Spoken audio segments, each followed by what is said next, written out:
For this next part, we're going to attach our little extended beaded bit to the chain. But before we do, we need to add a couple of extra components. We're going to use the jump ring to attach it, but I'm also going to add a bead that's not attached to the chain to the jump ring, and I'm also going to add a sort of double bead. I've done this with the pearl one as well. There are some of the pearls that have an emerald and a pearl at the top. So I'm just going to start by showing you how to do it without the chain, which is actually much simpler than using the chain. So we start by inserting the bead onto the head pin as before, but rather than attaching it to the chain, we're just going to make a loop around the top with a wire, as we did a moment ago, but without the chain. Go around a couple of times as before. Voila, and snip it off. So that's our first one. Basically, I just wanted to add a few extras around the top, partly to cover the jump ring and partly to kind of have it a bit fuller at that part of the necklace. Just tucking it in, and then again. I'm going to get the slightly longer one. I'm going to add 2 to this one.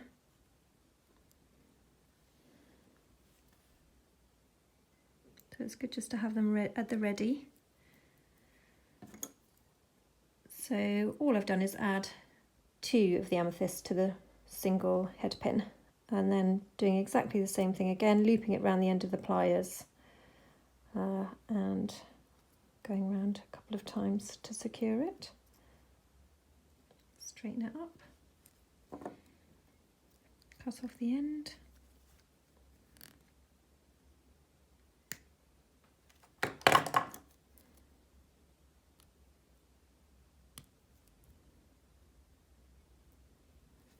Okay, so there's my head pins ready, head pins with beads attached ready. And this is my jump ring. So this is I think it's a 4mm, it might be a 3.5mm.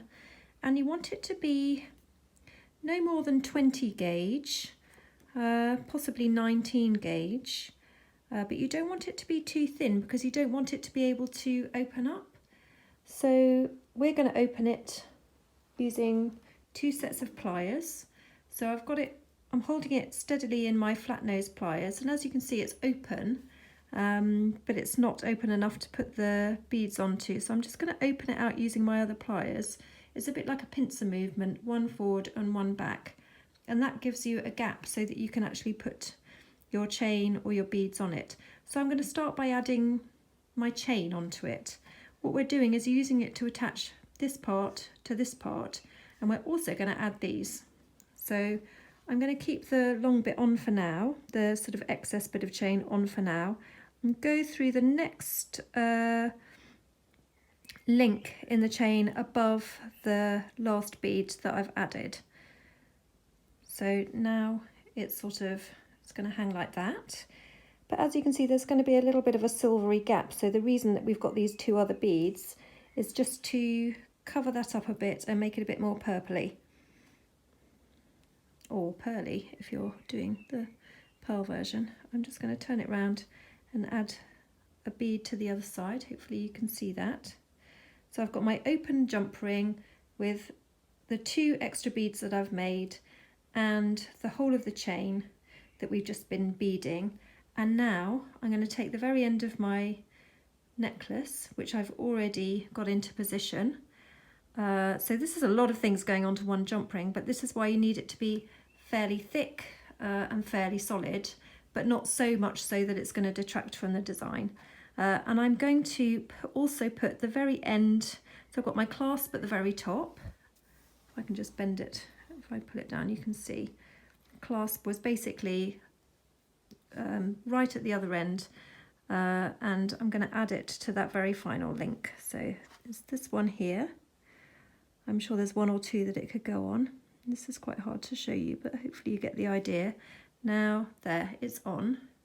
So I've got all of these things on my jump ring, and now I'm going to close it, and I'm going to close it and make sure that it's really, really, really tight. Obviously, if it's not tight, it might actually fall off. So I'm closing it up, and it does look very tight, just that first go. Sometimes you might need to give it an extra squeeze like this from side to side. This is the bit where if you wear reading glasses or if your eyesight's not so great, it can be a bit tricky. So if you can just get someone to help you and look at it if that's the case. My eyes are kind of on the turn, but I can just about see that, I think. And now I'm gonna just hold it up and just see how it's doing, how it's hanging. It's looking okay. I'm going to take off my extra bit of chain. This is a point that I think it's important to take a bit of extra care, because this is the kind of time that you could actually snip by accident the whole thing off. So I'm actually going to leave, so I've got my loop that's attached to the jump ring. There's one more, and I'm just going to go one extra, because sometimes you really don't want to cut the wrong bit, which I have done before. So you can probably tell from my caution. And I'm just going to show you how it's looking at the moment. There it is. It's attached. It's hard to see when it's lying down as well. But this bit should hopefully fall in front, and it's going to be more wisteria-like. But we haven't quite finished, because I'm going to add, just like on this one, which is sort of pointing upwards at the moment, we've got another purple bead. I've got an emerald, then 2 of the amethysts, and then more emeralds. You can rearrange this a bit. I was just experimenting, and I think I might put an amethyst and then 2 emeralds, or you could have 2 emeralds here, an amethyst and then an emerald. And just a note to those of you making the pearl version. So when I got to the stage of adding the jump ring, instead of doing 2 amethysts on one head pin, I've put a pearl and an emerald, and I've done the same just above it on either side, and then chosen the 2 smallest pearls to go at the top. So in the same way as with the amethyst one that I'm just going to show you now, if you can just plan out this top part. So I'm going to do an amethyst bead on each side. Oops. And then I'm going to put the emeralds next. So just sort of decide what you're going to do with that bit, because you might like to, on my original one I mixed it up a bit and had an emerald then an amethyst and on one side, and then made it different on the other side. I've included 4 emeralds in the kit, I think, so you don't have to use them all, or you can put one of them, attach it somewhere in the middle instead. But I'm just going to get on with this and see how it looks. It may be slightly different to my original one, but my plan is 2 amethysts, then 2 emeralds, and probably 2 more emeralds, but they are quite different colours. I think I'm going to start with a dark one closer in, and then the lighter ones further up, like that. It just makes it a bit easier if you know what you're putting where. So I'm going to make a start with that, starting with these amethysts. And so the next one, once you've finished your jump ring and attached your kind of the main bulk of the necklace to the end, we just want to kind of blend it into the rest of the chain. So I'm going to add it, just put it so you can see it. I'm going to add it just 2 along, 1, 2, from where the jump ring attaches to the chain. So through it goes, just in the same way we did before, but on the main part of the chain. So it's gone through. Again, round nose pliers, take it round, chain in the top part of the loop, and bring it round.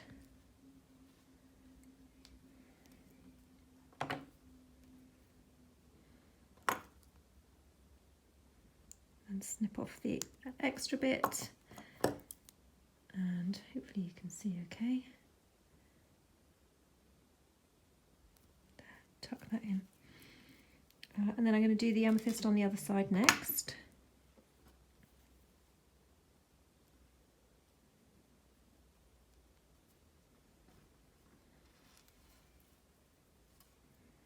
So there's the top of the jump ring, 1, 2, through it go. Actually, it does actually make a little bit of a difference which way you put it through. Not a huge amount, but I want it to be hanging downwards. So there's where my jump ring's going in. I'm going to go 1, 2 and add it to the bottom of that link rather than the top.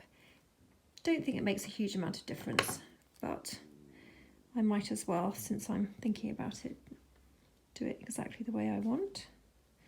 And I've made my loop and I'm gonna curl it round once and twice. I suppose it's more 1.5. As long as it goes all the way around. The more times you go round, the more of a spiral you'll have, which can actually look very nice. But I'm just keeping it to a minimum for this particular design. Then I'm going to squeeze. Looking okay. Let's see how we're doing now.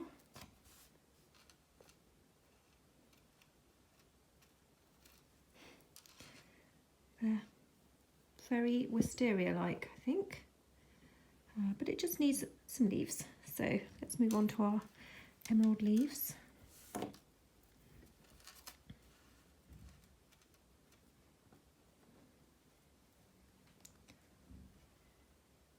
I'll start with the darker ones.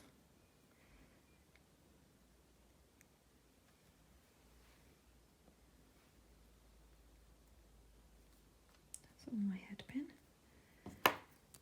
Hook it round. Oh, don't forget to actually attach it, Kate. So I'm going to go, I think on my original design I went 2 along. I think I might do the same. So it's 1, 2 through the loop. And then the next one I think I might space out a bit further, so it's sort of 3 or 4 along. So it's sort of a graded effect. So round it goes once and all the way back round to the back. Give it a snip.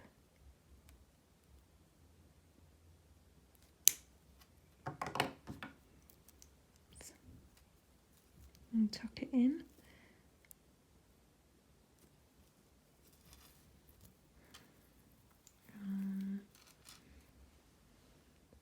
Looking all right.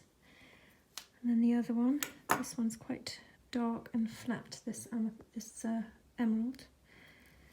But it doesn't really matter if some of them are wider than others. I think that kind of adds to the charm of this sort of jewellery. I like the non-uniformity. The reason that's not going on, if you look at my head pin, it's just the way I've cut it. It's not actually fully straight, so if that happens you can just snip the end off like that. I don't think there's anything wrong with this bead. I think it's just the way that the pin is cut. Let's see though, because sometimes you do get beads with holes that aren't quite working. Maybe it is one like that. So I'm just going to move straight on to my paler bead. Doesn't matter too much. 1, 2. I do 2. Okay. 1, 2. Through it goes.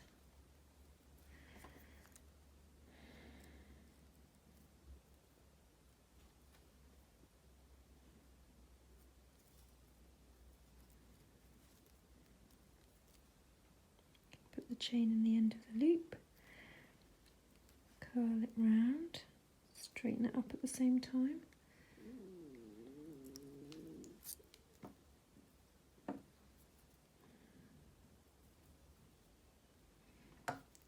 Cut it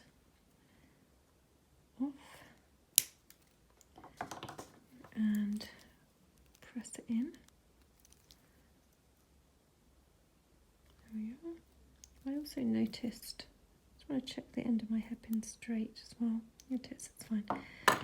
There. Okay, so let's see how we're doing now. Can I just lay it out so we can have a good look? looking rather lovely.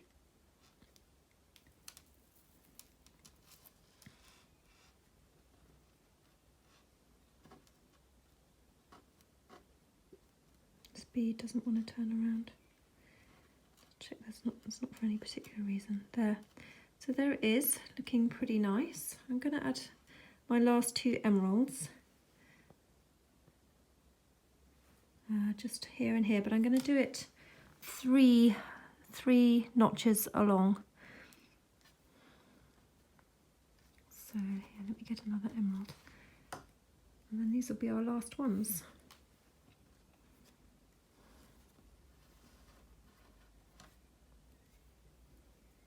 So through it goes.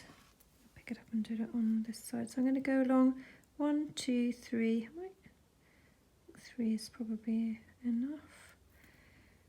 This is what I might do is go 4 along so you can see what that looks like compared to the other. Maybe even 5 along.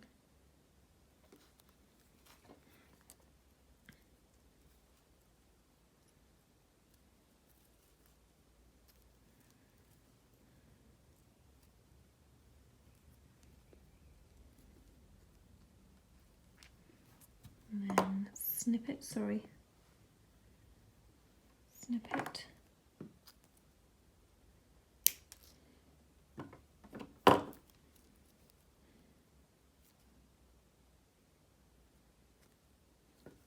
And the last bead.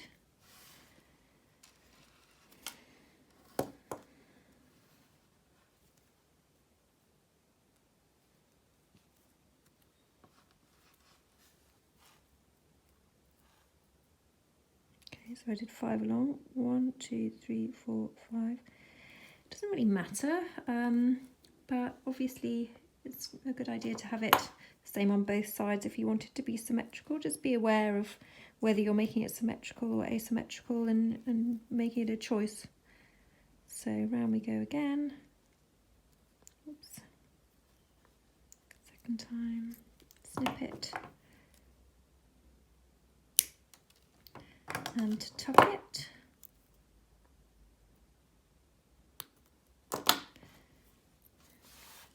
So here is our finishing piece, or finished piece. I'm just going to put it next to the original one because it is slightly different in the design. In the top of it, it was less symmetrical on the first one. So there's the difference between the two, and I think it looks really, really lovely. I'm really happy with it.